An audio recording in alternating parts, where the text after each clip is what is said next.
Jacobs doing some work, fighting for his redemption. And so here we go.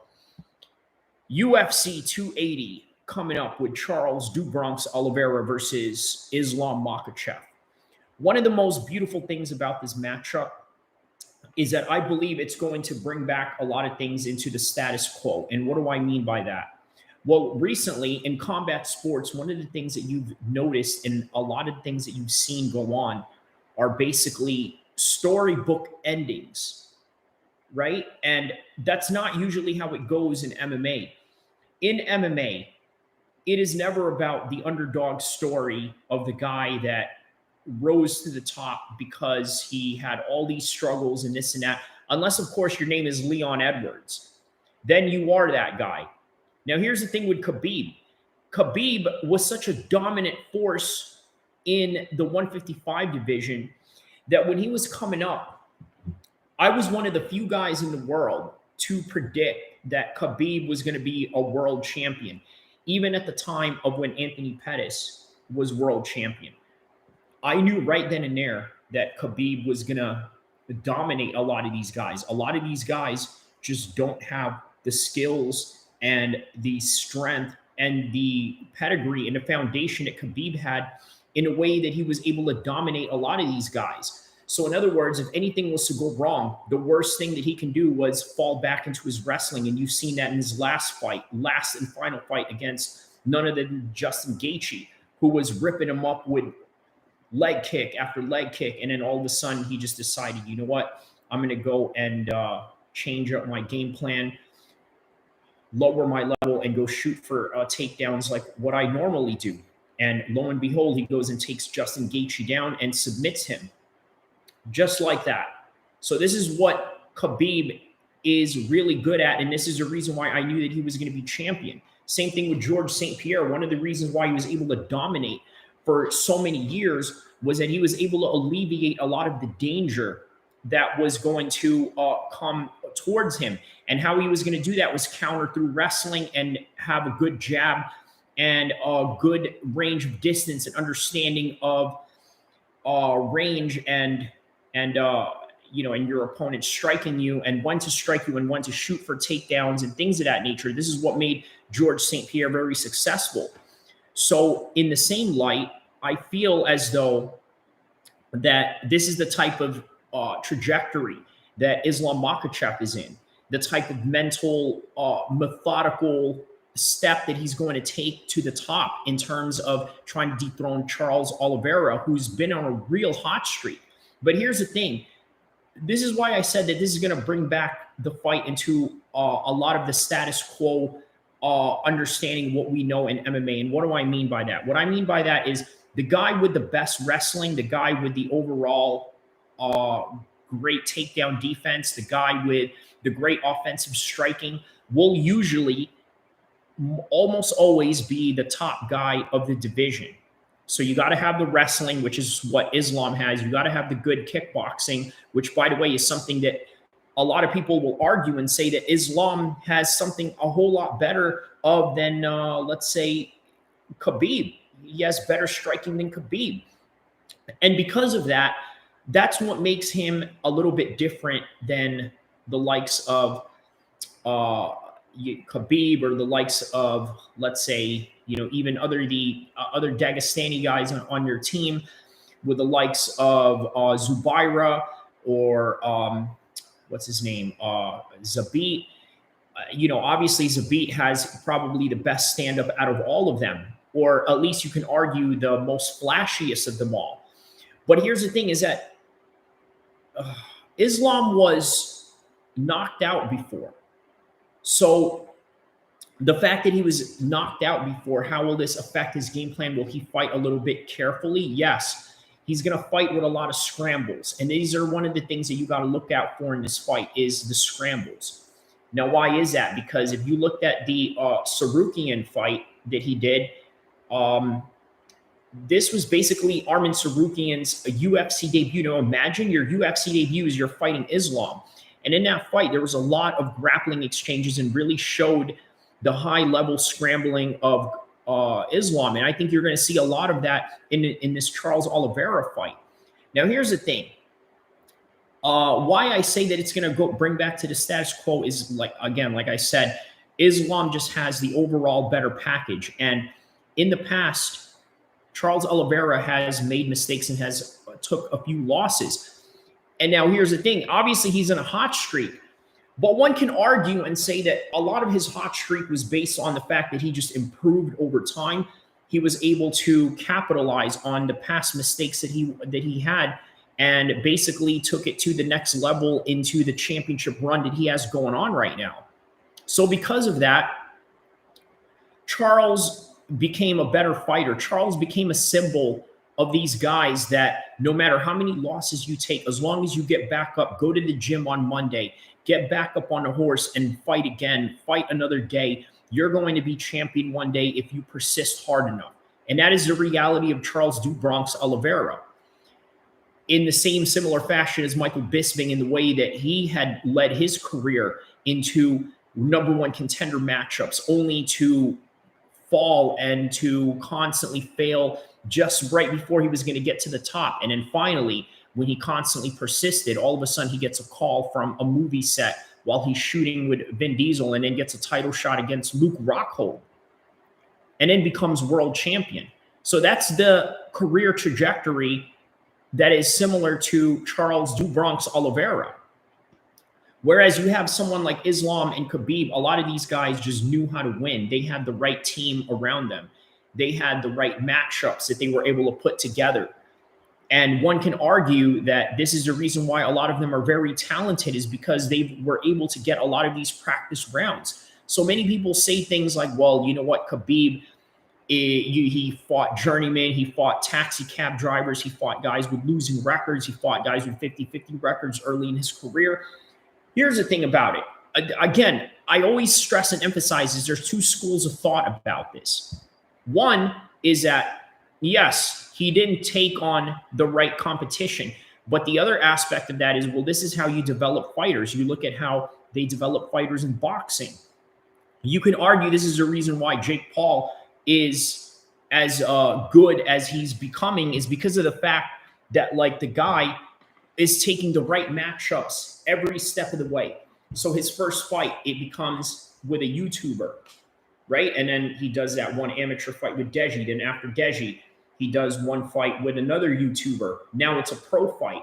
Now after that pro fight, then he gets into a fight with an athlete, brings it up a notch. Then he goes and he fights Ben Askren. Then turns it up another notch, goes and fights Tyron Woodley. Then turns it up another notch, fights Tyron Woodley again. And here we are. Now we have a guy that's ready to take on boxers, and now he's ready to take on a top-level MMA fighter, legendary, that has taken out top-level boxers like Cesar Chavez. So this is the escalation of competition that is emphasized in boxing in the very similar fashion that you see with the school of the Nurmagomedov team. Now, one of the things that I can tell you about the Nurmagomedov family and the way that they train their fighters is that they start from the very beginning of the foundation of strength. As long as you have strength, you are able to somehow mitigate all the different dangers that you have in the fight. So in other words, if you're getting rocked, you can fix that with your strength. How? Well, the strength that you have the equalizer of an equal knockout power, or the equal power of being able to take somebody down and have the efficiency to do it in a rapid speed and time, and also do it in a level of strength that would be overwhelming to your opponent. So this is the foundation that the Nurmagomedov family emphasizes in. And then as they escalate throughout the camps, the last things that they work on believe it or not, is actually, I'm not sure if it's speed or cardio. I believe that the last thing that they work on is cardio, because they say that cardio can come and go or something like that. And then they work on speed, and then they work on cardio last in the latter stages of their training camp. So that's the reality of this team and how they build their fighters. So this is why they're able to equalize every fight with wrestling. So suppose Charles Oliveira was able to rock Islam Makhachev during the fight. He was able to hit him with a head kick, catch him with a straight punch, cross, jab from out of nowhere, or just a jumping kick of some sort, or anything like that. Or maybe if he was able to lock up Islam Makhachev in a very tight position. So then what would happen from there? Islam Makhachev would use that strength that they emphasize in the Dagestani camps and somehow out-wrestle Charles, or even to the point where you would see Charles get slammed on the floor just based on the armbar attempts, or perhaps maybe a triangle attempt that he may try on Islam Makhachev, in which Islam Makhachev could very well just pick him up, power bomb him, Arona, Rampage Jackson, Pride Fighting Championship style. That is a great possibility that he can do that. So you have to watch out for Islam's strength, but you also have to watch out for Charles Oliveira's durability and his jiu-jitsu and his submission game of him being able to fight off his back. Now, these are very dangerous elements that I think Islam Makhachev really needs to watch out for. So those are basically the kicks and punches of the fight so far that I'm explaining. Now let's talk about the stories of the fight, because here's the thing. A lot of combat sports pages, they love to talk about the kicks and punches and this and that. And here's the thing. There's a lot of pages that do that. Can I do that like those pages? Absolutely. Have I trained with the top level guys before? Absolutely. Have I trained on a daily basis? Have I trained martial arts so I understand the ins and outs of it? Yes, absolutely. But here's the thing. There's a lot of different pages out there that are already speaking on it. So I'm not going to add on to something that may sound repetitive, but if it's something that goes good with the story and correlates with the understanding of the storylines of the fight and the lead up to the fight and the build up to the fight, then I'm going to talk about that and then add some stories and and whatever else that's surrounding it. So why I said earlier that this is basically going back to the status quo is because Charles Oliveira is a very unique champion in the same very similar fashion as Leon Edwards right now is a very unique champion. Why is that? Because they have this rocky story that I think is very remarkable for a lot of people to understand and feel and experience. When Leon Edwards won almost a month ago, I mean, not a month ago, it was literally a month ago. So 4 weeks ago, when Leon Edwards became the undisputed welterweight champion of the UFC, it was a teardrop moment. Why do I say that? Because it was very inspirational to see this guy that was looked down upon, was doubted, was seen as nothing more than just another name in the roster, a guy that gets assaulted in his own country, then gets made to look like the biggest wussy ever, and then all of a sudden goes and knocks out the #1 pound-for-pound guy in the world with all these things going on around him. I mean, come on. Leon Edwards was supposed to fight against Tyron Woodley before the pandemic had begun.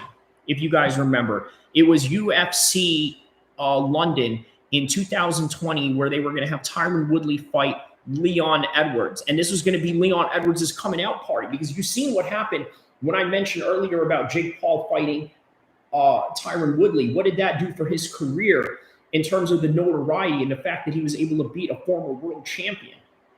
Now imagine the fact that Leon Edwards was going to do that to Tyron Woodley. What would have that done for his career? He missed out on that.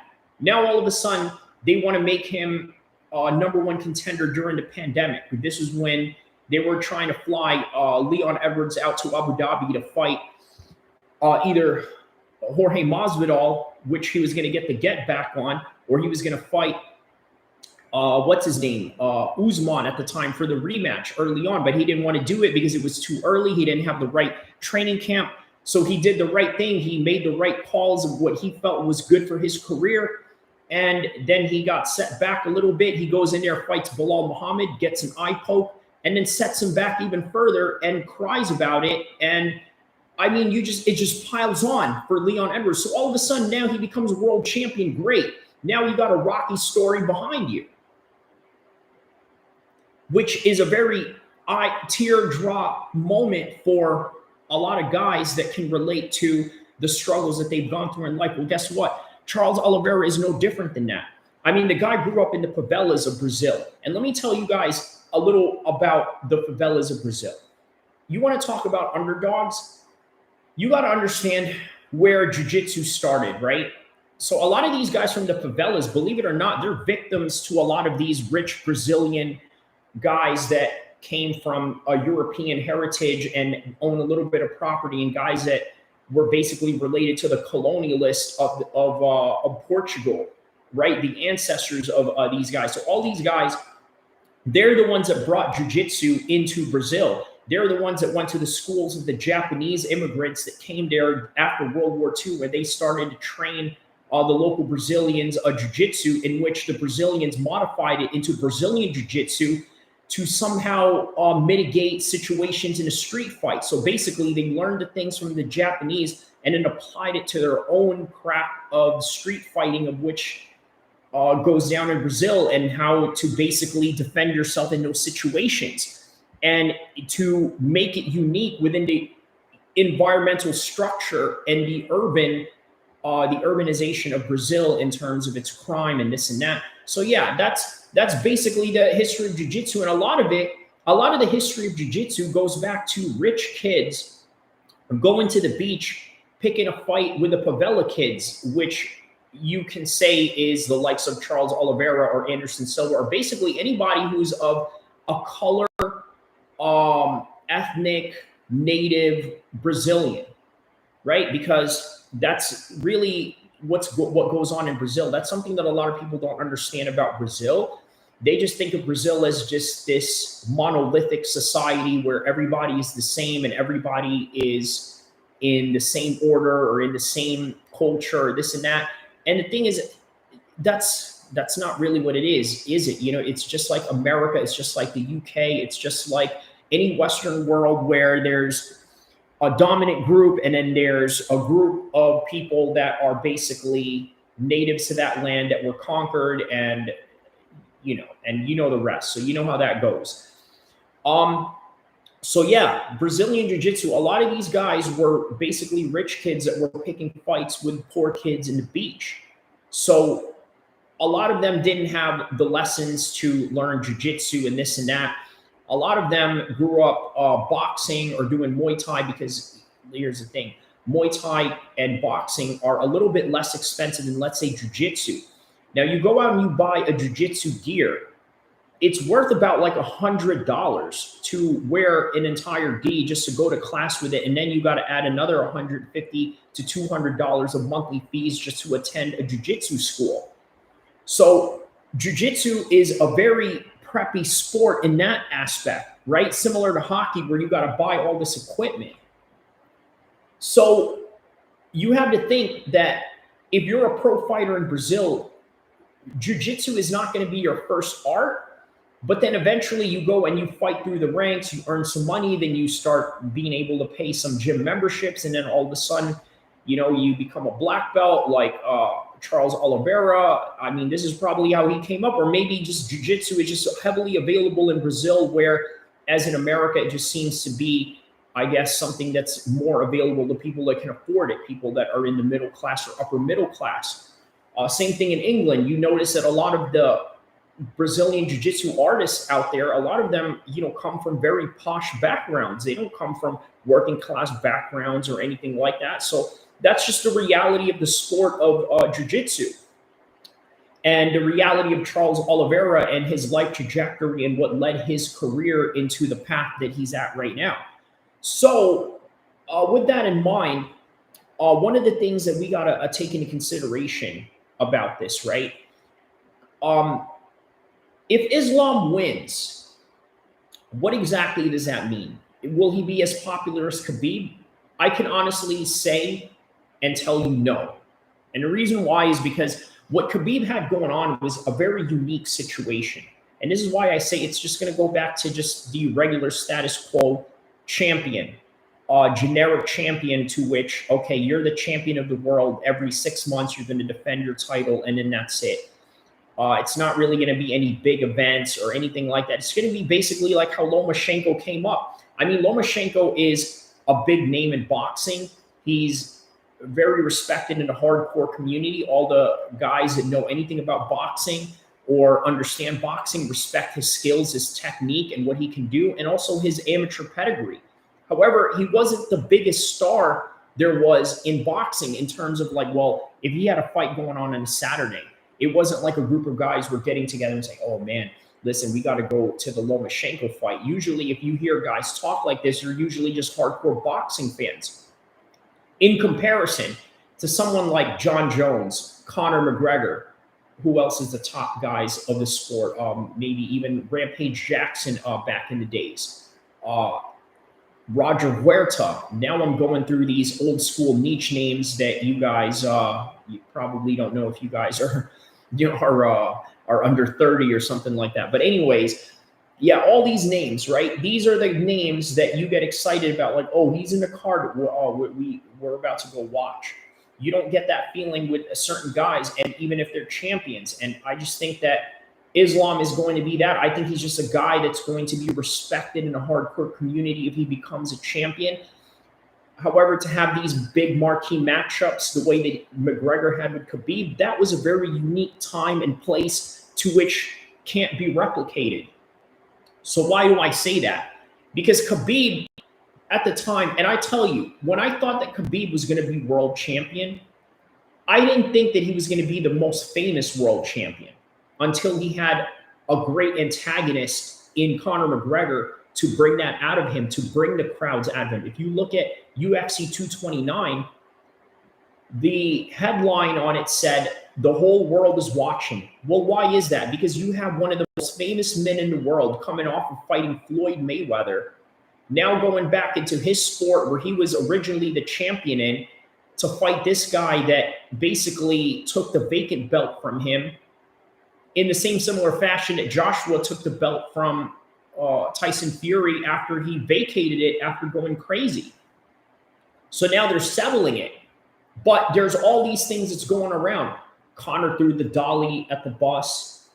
You had the drama that you had with Artem Lobov where he slapped them up, and then Conor came in there and flew the next day through, chaos at the Barclays Center, gets arrested, and then does the most wicked press conference they ever experienced, where basically they brought all the things out into the table. And I don't know if McGregor was doing it on purpose or if he knew that this was the way that it was going to go in terms of building up the fight, in terms of creating interest worldwide, because it certainly did. It certainly created that.